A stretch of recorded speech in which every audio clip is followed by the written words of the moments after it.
Hello everybody, welcome back in this lecture. આપણે વનસ્પતિ સૃષ્ટિની અંદર અનાવૃત બીજધારી વનસ્પતિ વિશેની ચર્ચા એમાં આગળ પૂર્ણ કરી ચૂક્યા છીએ.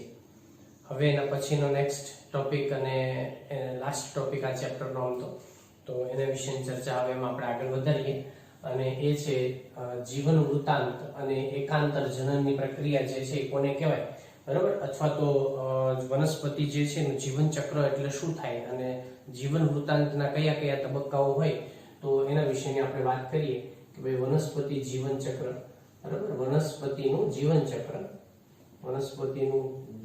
ચક્ર અને એકાંતર જનન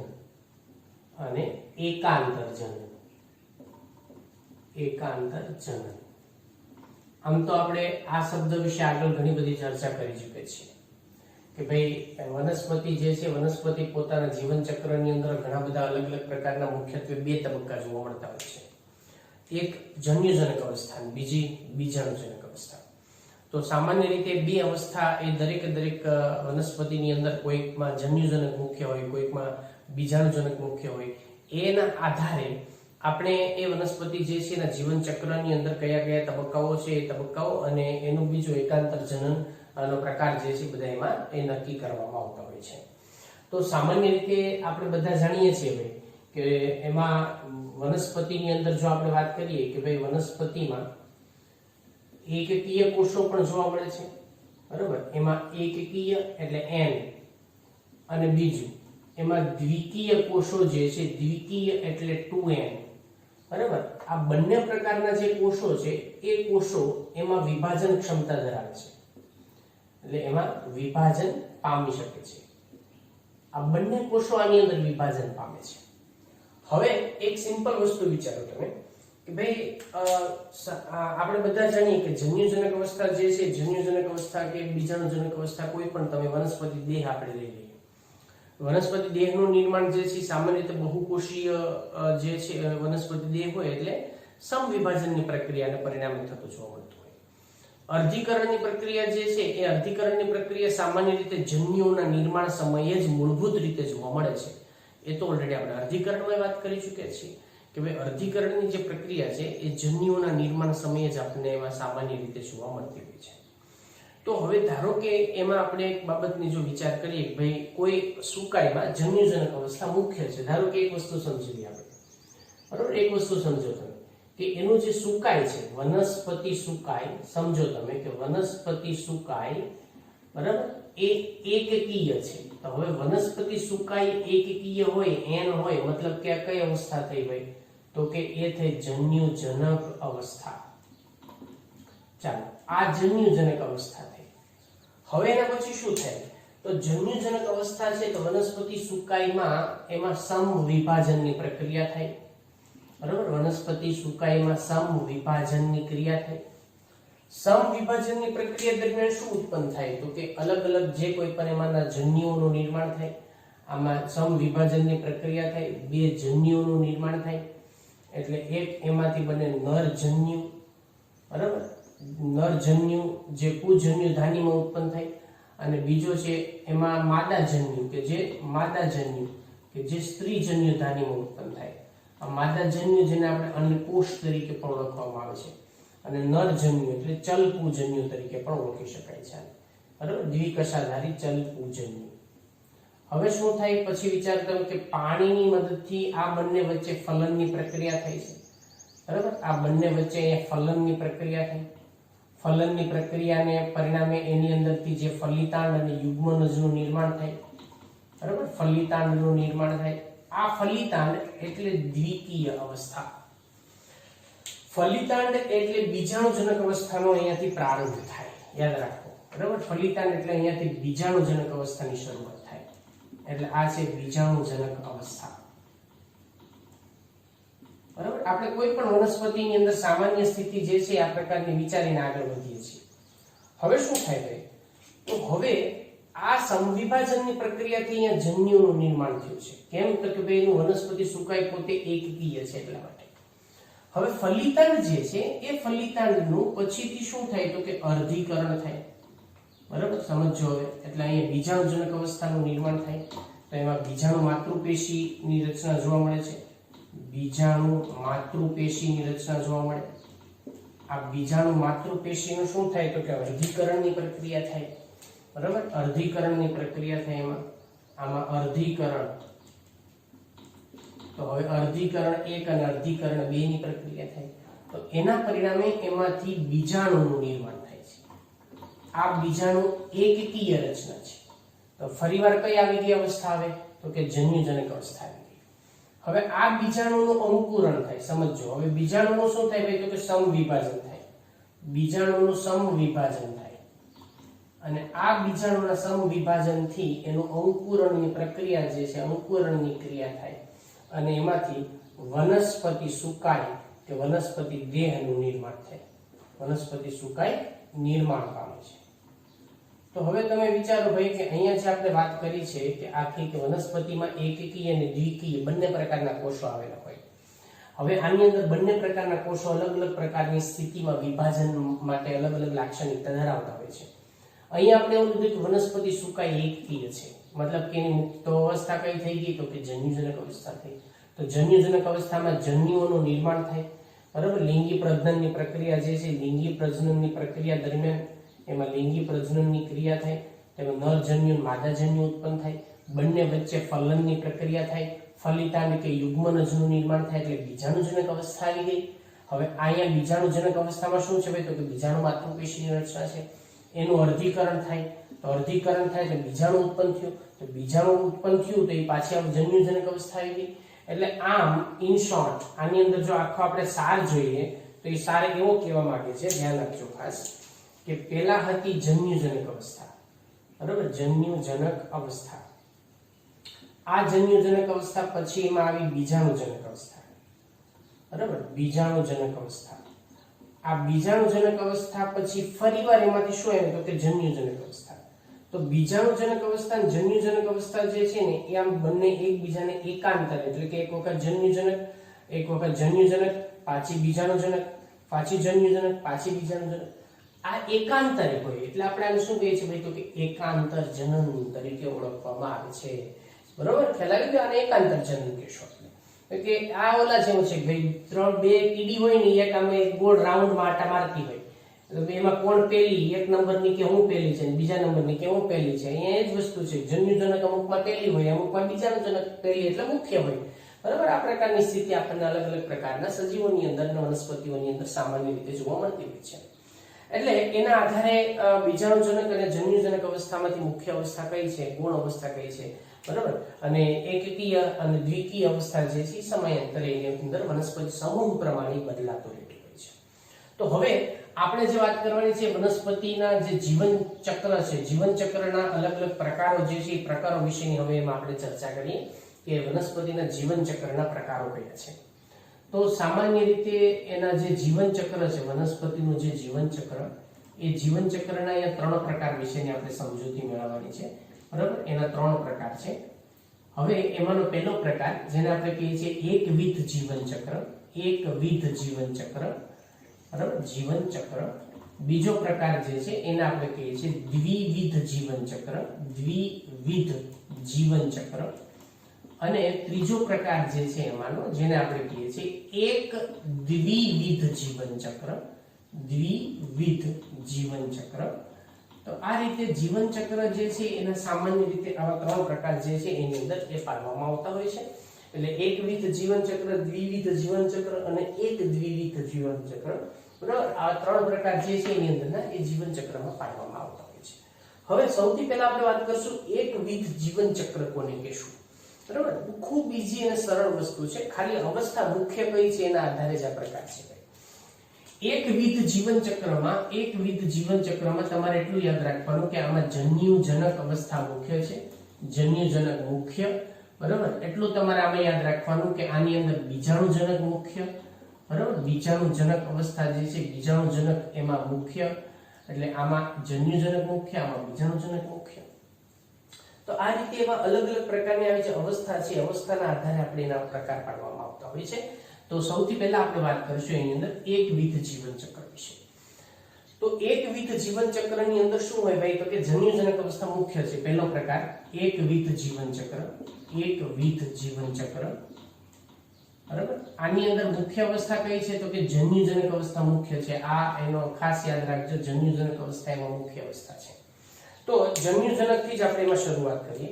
તો કે ભાઈ અહીં આપણે સૌથી પહેલા લખીએ કે જન્યુજનક અવસ્થા, બરાબર. અહીં આપણે પહેલા લખીએ જન્યુજનક અવસ્થા. તો હવે તમે એ પણ જાણો છો કે જન્યુજનક અવસ્થા એટલે કે વનસ્પતિ દેહ પોતે જ જન્યુજનક અવસ્થામાં હોય, બરાબર. એટલે આપણે જન્યુજનક અવસ્થામાં શું હોય? તો કે વનસ્પતિ સમૂહ હોય. એટલે વનસ્પતિ પોતે જ, વનસ્પતિ સુકાય, એ વનસ્પતિ સુકાય પોતે જ જન્યુજનક અવસ્થામાં હોય, એનો અર્થ એવો થાય. હવે જન્યુજનક અવસ્થા કેવી છે? તો કે આ તો એકકીય અવસ્થા છે ભાઈ, આ એકકીય અવસ્થા છે. હવે એ એકકીય અવસ્થા છે તો એમાં લિંગી પ્રજનન થાય તો જન્યુઓનું શું થાય? મતલબ કે સમવિભાજનથી જન્યુઓનું નિર્માણ થાય. તો આની અંદર એમાં જન્યુજનનની પ્રક્રિયા થાય, બરાબર. એટલે આપણે અહીં કે જન્યુજનનની પ્રક્રિયા. જન્યુજનન કોના કારણે થયું? તો કે સમવિભાજનની પ્રક્રિયાના પરિણામે થયું. સમવિભાજનથી શું થયું? જન્યુજનન.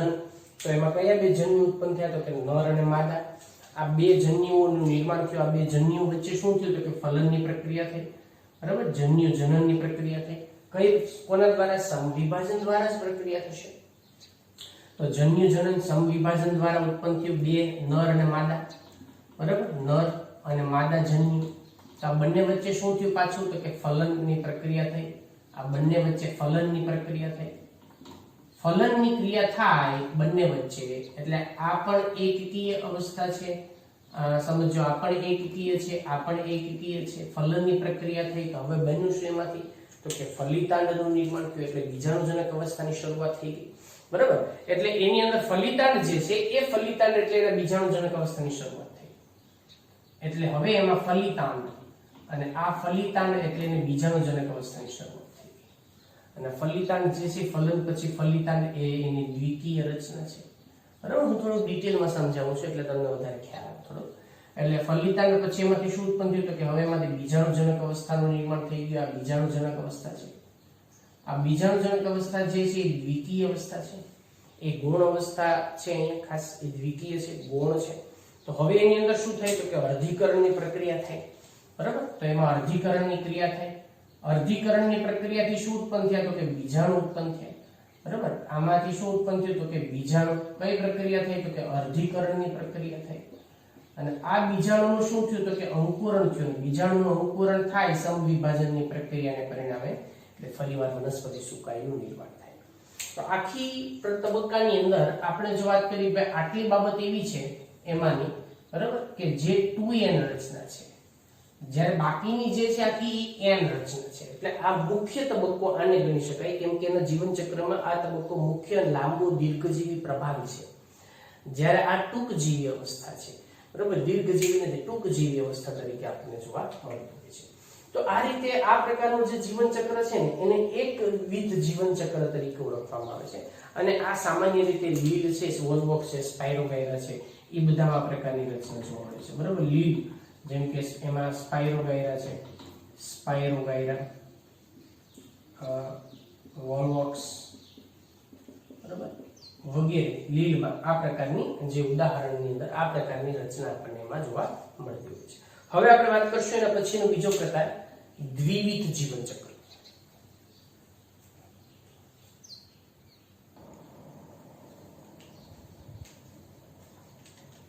ચલો, બીજી અવસ્થા જે છે હવે એના પછીની એમાં, બરાબર, એ છે દ્વિવિધ જીવન ચક્ર. દ્વિવિધ જીવન ચક્ર. હવે દ્વિવિધ જીવન ચક્રની અંદર શું હોય તો યાદ રાખો, મેં તમને પહેલા કીધું હતું કે આની અંદર છે ને બીજાણુજનક અવસ્થા મુખ્ય છે, બરાબર. બીજાણુજનક અવસ્થા એ આમાં મુખ્ય છે. અવસ્થા એ મુખ્ય અવસ્થા છે. તો હવે એના બીજાણુજનક અવસ્થાથી જ આપણે શરૂઆત કરીએ. જો સમજો તો અહીંયાથી આપણે જો શરૂઆત કરીએ ભાઈ તો બીજાણુજનક અવસ્થા, બરાબર. બીજાણુજનક અવસ્થા આ મુખ્ય અવસ્થા છે. અવસ્થા એટલે વનસ્પતિ સુકાય પોતે જ આવી ગયું, બરાબર. શું આવી ગયો? તો કે વનસ્પતિ સુકાય. વનસ્પતિ સુકાય પોતે જ અવસ્થામાં છે. આ દ્વિકીય અને મુખ્ય તબક્કો છે. તો હવે બીજાણુજનક અવસ્થા એની અંદર મુખ્ય અવસ્થા છે. હવે જ્યારે લિંગી પ્રજનનની પ્રક્રિયા થાય બરાબર, ત્યારે એની અંદર અર્ધીકરણની પ્રક્રિયા લિંગી જન્યુઓના નિર્માણ સમય એટલે કે જન્યુ જનન, અહીંયા આપણે વાત કરીએ છીએ જન્યુ જનનની પ્રક્રિયા, અને આ જન્યુ જનનની પ્રક્રિયા જે છે એ કોના મારફતે થાય ભાઈ? તો કે અર્ધીકરણ. તો અહીંયા અર્ધીકરણની પ્રક્રિયા આપણને જોવા મળે છે, અર્ધીકરણની પ્રક્રિયા જોવા મળે છે, અને એ પ્રક્રિયાને જન્યુ જનન કહેવાય. અને જન્યુ જનનની અંદર બંને પ્રકારના જન્યુઓનું નિર્માણ થાય. તો એમાં એક નર જન્યુ, બરાબર, અને બીજો છે માદા જન્યુ. તો આ નર અને માદા જન્યુ આ બંનેનું નિર્માણ થાય. હવે આ બંનેના નિર્માણની પ્રક્રિયા જે છે એને જ જન્યુજનક અવસ્થા કહેશું આપણે. ફરીવાર આ બંને વચ્ચે શું થયું ભાઈ? તો કે ફરીવાર એ બંને વચ્ચે અહીંયા ફલનની પ્રક્રિયા થઈ, બરાબર, અહીંયા ફલનની પ્રક્રિયા થઈ. ફલન પછી એમાંથી ફલિતાંડનું નિર્માણ થયું. આ ફલિતાંડ જેવું બન્યું એટલે ફરીવાર કઈ અવસ્થા આવી ગઈ? તો કે દ્વિકીય અવસ્થા આવી ગઈ. જન્યુજનન તો કે આ એકકીય સ્થિતિ છે. ફરીવાર આ ફલિતાંડ જે છે ફલિતાંડમાંથી શું થયું? તો કે ભાઈ એમાંથી બીજનું એનું નિર્માણ થયું. એટલે એમાં સમવિભાજનની પ્રક્રિયા થઈ અને ફરીવાર શું ઉત્પન્ન થયું? તો કે એમાંથી નવી વનસ્પતિ સુકાઈનું નિર્માણ થયું, અને એમાં સમવિભાજન એની પ્રક્રિયા થઈ છે. તો હવે એનો અર્થ શું થયું બાળકો? કે અહીંયા ધ્યાન આપો તમે. અહીંયા અર્ધીકરણની પ્રક્રિયા જે છે, અર્ધીકરણની પ્રક્રિયાને પરિણામે જન્યુજનનની જે સ્થિતિ આવી, જન્યુજનનની પ્રક્રિયાને પરિણામે એમાંથી આટલી સ્થિતિ એકકીય છે અને આટલી સ્થિતિ દ્વિકીય છે. મતલબ કે બીજાણુજનક અવસ્થા આની અંદર મુખ્ય છે, જ્યારે જન્યુજનક અવસ્થા એમાં ગૌણ છે. હવે આ શેમાં જોવા મળે? તો ઉદાહરણ તરીકે જો હું તમને વાત કરું, ભાઈ આવૃત બીજધારી વનસ્પતિ, બરાબર, અને બીજું છે અનાવૃત બીજધારી વનસ્પતિ. તો અનાવૃત બીજધારી વનસ્પતિ, આ બંનેની અંદર આ પ્રકારની રચના જોવા મળે છે, બરાબર. હવે એક વસ્તુ સિમ્પલ સમજો તમે. જ્યારે તમે ધારો કે એક ઉદાહરણ તરીકે આપણે એક આંબાની અંદર અથવા બીજી કોઈ પણ વનસ્પતિ જે છે એનું ઉદાહરણ તરીકે લઈને સમજીએ. આપણે આંબાને ઉદાહરણ તરીકે લઈએ કે ભાઈ આંબાની વનસ્પતિ જે છે પોતે એમાં શું છે? તો કે બીજાણુજનક અવસ્થામાં છે.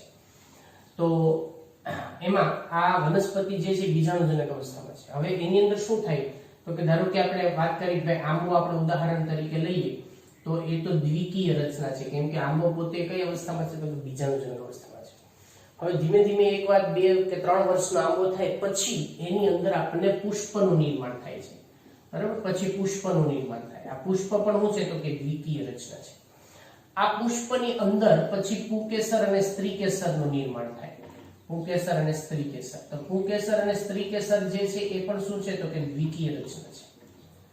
હવે આની અંદર અર્ધીકરણની પ્રક્રિયા થાય, બંનેમાં અર્ધીકરણની પ્રક્રિયા થાય, અને એ અર્ધીકરણની પ્રક્રિયાને પરિણામે આમાંથી નર જન્યુનું નિર્માણ થાય અને આમાં માદા જન્યુનું નિર્માણ થાય.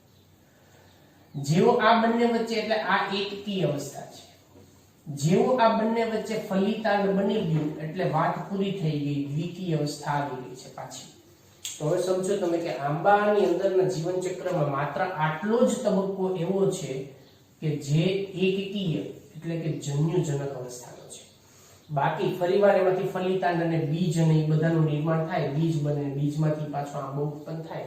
તો એ તો મુખ્ય અવસ્થા છેક અહીંયાથી લઈ અને છેક અહીંયા સુધીની એ તો દ્વિકીય અવસ્થા છે, બરાબર. એટલા માટે આપણે એને કઈ અવસ્થા? આને મુખ્ય અવસ્થા તરીકે ઓળખીએ છીએ. કોને? બીજાણુજનક અવસ્થાને. શેમાં? દ્વિવિધ જીવન ચક્રની અંદર. ખ્યાલ આવી? તો આની અંદર આવૃત બીજધારી અને અનાવૃત બીજધારી વનસ્પતિ છે એનો સમાવેશ આપણે આ પ્રકારના જીવન ચક્રમાં કરવામાં આવતો હોય છે. હવે આપણે વાત કરશું એની અંદર આપણને ત્રીજો કે જેમાં બંનેની મિશ્ર ભાત જોવા મળતી હોય છે, એક દ્વિવિધ જીવન ચક્ર.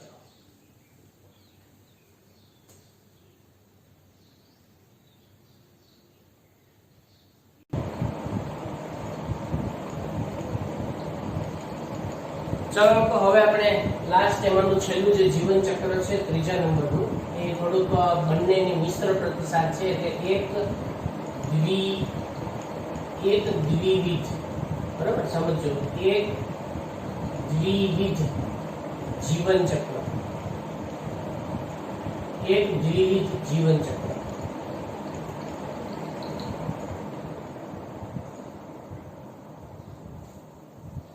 એક દ્વિવિધ જીવન ચક્ર જે છે એ એક દ્વિવિધ જીવન ચક્રની અંદર બંનેનું મિશ્ર પ્રતિસાદ આપણને જોવા મળે છે. એટલે શેનું? તો કે ભાઈ આની અંદર એકવિધ જીવન ચક્રની પણ રચના, આમાં એકવિધ ની પણ આપણને બાબતો જોવા મળે છે, દ્વિવિધની પણ બાબતો જોવા મળે છે. એટલે આ જે જીવન ચક્ર છે, આ જીવન ચક્ર બરાબર, તેમાં એકવિધ અને દ્વિવિધ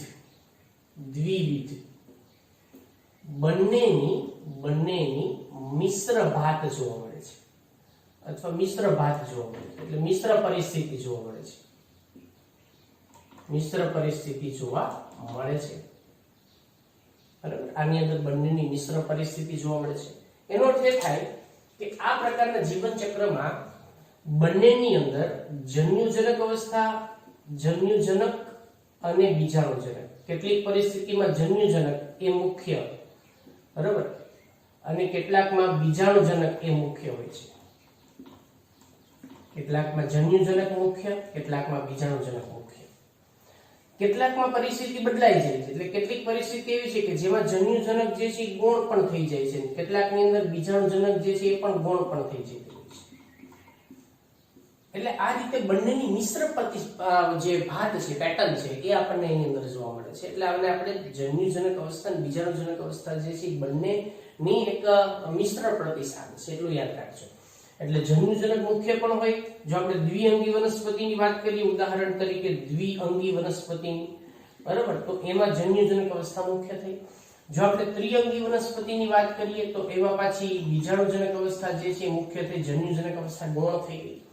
તો આ રીતે બંને પ્રકારની પરિસ્થિતિ પ્રમાણે એની અંદર દ્વિઅંગી ત્રિઅંગી પ્રમાણે એમાં બદલાતી રહી છે પરિસ્થિતિ. એટલે આપણે પહેલા જન્યુજનક અવસ્થા અને બીજાણુજનક અવસ્થા વિશે પર્ટિક્યુલર ચર્ચા આપણે એની અંદર કરવી પડશે. ધારો કે એમાં આપણે જો વાત કરીએ ભાઈ જન્યુજનક અવસ્થા જે છે, બરાબર, જન્યુજનક અવસ્થા, તો જન્યુજનક અવસ્થા, આ અવસ્થા જે છે એ એની અંદર એકકીય છે. વનસ્પતિ સુકાય પોતે જ એકકીય અવસ્થામાં જોવા મળતું હોય છે. હવે એની અંદર જન્યુઓનું નિર્માણ થાય, સમવિભાજનની પ્રક્રિયા થાય, જન્યુજનનની પ્રક્રિયા થાય, બરાબર, જન્યુજનન. અને આ જન્યુજનનની પ્રક્રિયા જે છે સમવિભાજનની તબક્કા દરમિયાન જ આપણને જોવા મળે છે, જેમાંથી બે જન્યુઓનું નિર્માણ થાય, એક નર અને બીજું માદા. આ બંને વચ્ચે ફલનની પ્રક્રિયા થઈ, ફલિતાંડનું નિર્માણ થાય. આ ફલિતાંડનું જેવું નિર્માણ થયું એટલે એની અંદરની બીજી અવસ્થા શરૂ થઈ ગઈ, બીજાણુજનક અવસ્થા, બરાબર. એટલે ફલિતાંડ પછી એમાં બીજાણુજનક અવસ્થા જે છે એની શરૂઆત થઈ. કેમ કે ફલિતાંડ દ્વિકીય રચના છે, નર અને માદા જન્યુ એ એકકીય રચના છે. તો આ નર જન્યુ માદા જન્યુ બંને એકકીય રચના છે, બરાબર. આ જન્યુના નિર્માણની પ્રક્રિયા છે. આ બીજાણુજનક અવસ્થા છે. હવે બીજાણુજનક અવસ્થા જે છે, બીજાણુજનક અવસ્થાની અંદર ફરી વખત શું થાય કે બીજાણુજનક અવસ્થા આખી પરિપક્વ બને. પરિપક્વ એટલે અહીંયા ફલિતાંડનું નિર્માણ થયું, પછી ફલિતાંડ પછી બીજાણુજનક અવસ્થા. ફરી વખત એની અંદર એ બીજાણુ અને બીજ અને એનું અંકુરણ ને બધું થાય અને પછી પરિપક્વ બને. ફરી એની અંદરથી જન્યુજનક અવસ્થા એમાંથી ઉત્પન્ન થતી જોવા મળતી હોય છે. એટલે આમ બીજાણુઓ જે છે એ બીજાણુજનક અવસ્થા પછી એમાં આપણને બીજાણુનું નિર્માણ થાય છે, અને બીજાણુના નિર્માણની પ્રક્રિયા જે છે એ અર્ધીકરણ દરમિયાન આપણને થતી જોવા મળે. તો એને આપણે જો થોડુંક લખીએ એમાં, તો અહીંયા બીજાણુના નિર્માણની પ્રક્રિયા થાય, બીજાણુ નિર્માણ. અને આ બીજાણુ નિર્માણની પ્રક્રિયા અર્ધીકરણ દરમિયાન થાય, બરાબર, અર્ધીકરણ દરમિયાન. એટલે એમાં અર્ધીકરણની પ્રક્રિયા થાય, બીજાણુનું નિર્માણ થયું અને એ બીજાણુ જે છે, બરાબર, એમાંના જે બીજાણુ એનું અંકુરણ થયું, અંકુરણ. અને અંકુરણ પામી અને ફરી વખત એની અંદરની અવસ્થા જે છે એનું નિર્માણ થયું. તો આ રીતે બંનેની અંદર તમે જોશો ભાઈ મિશ્ર પ્રતિસાદ આપણને જોવા મળે છે. જન્યુજનક અવસ્થા અને બીજાણુજનક અવસ્થા જે છે, જન્યુજનક અને બીજાણુજનકને આપણને અડધી અડધી રચનાઓ જે છે એની અંદર આપણને જોવા મળતી હોય છે. તો એટલા માટે દ્વિઅંગી વનસ્પતિમાં યાદ કરો, દ્વિઅંગી વનસ્પતિ જે છે એ દ્વિઅંગી વનસ્પતિમાં મુખ્ય અવસ્થા કઈ છે તો કે જન્યુજનક. ત્રિઅંગી વનસ્પતિમાં તો કે બીજાણુજનક અવસ્થા મુખ્ય છે. તો અહીંયા થી અહીંયા સુધીની જે અવસ્થાની વાત કરી, ધારો કે એ આપણે જન્યુજનક અવસ્થા મુખ્ય હોય એની વાત કરી છે, એટલે એ યાદ રાખવું તમારે.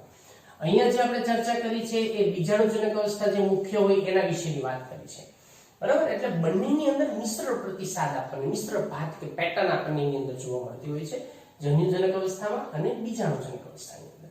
હવે આ પ્રકારની જે રચના છે સામાન્ય રીતે શેમાં જોવા મળે તો મેં તમને વાત કરી છે દ્વિઅંગી ત્રિઅંગીમાં હોય, પણ અપવાદ રૂપે અપવાદ રૂપે એ કેટલીક જે લીલ છે, બરાબર, કેટલીક લીલ એમાં પણ જોવા મળે છે, લીલમાં પણ જોવા મળે છે. અને ઉદાહરણ તરીકે જો વાત કરું હું તમને, તો એમાં એક્ટોકાર્પસ છે, એક્ટોકાર્પસ, બરાબર, કેટલીક દરિયાઈ ઘાસ છે, દરિયાઈ ઘાસ. આ સિવાય એની અંદર ફ્યુકસ પ્રકાર નામની જે લીલ છે, એ ફ્યુકસનો પણ સમાવેશ એની અંદર કરવામાં આવે છે, બરાબર. આ રીતે પોલિસિફોનિયા છે, પોલિસાઇફોનિયા, તો આ બધાનો સમાવેશ જે છે એની અંદર કરવામાં આવે છે. પોલિસાઇફોનિયા, એક્ટોકાર્પસ, દરિયાઈ ઘાસ, દરિયાઈ લીલ, ઘણી બધી. તો આ રીતે એની અંદર આપણને એક દ્વિવિધ એટલે બંનેની મિશ્ર પેટર્ન જે છે, ભાત જે છે, આપણને અહીંયા જોવા મળે છે, એટલે આપણને એક દ્વિવિધ તરીકે ઓળખીએ છીએ. તો બીજાણુજનક અવસ્થા એ પણ મુખ્ય અને જન્યુજનક અવસ્થા એ પણ મુખ્ય, બરાબર.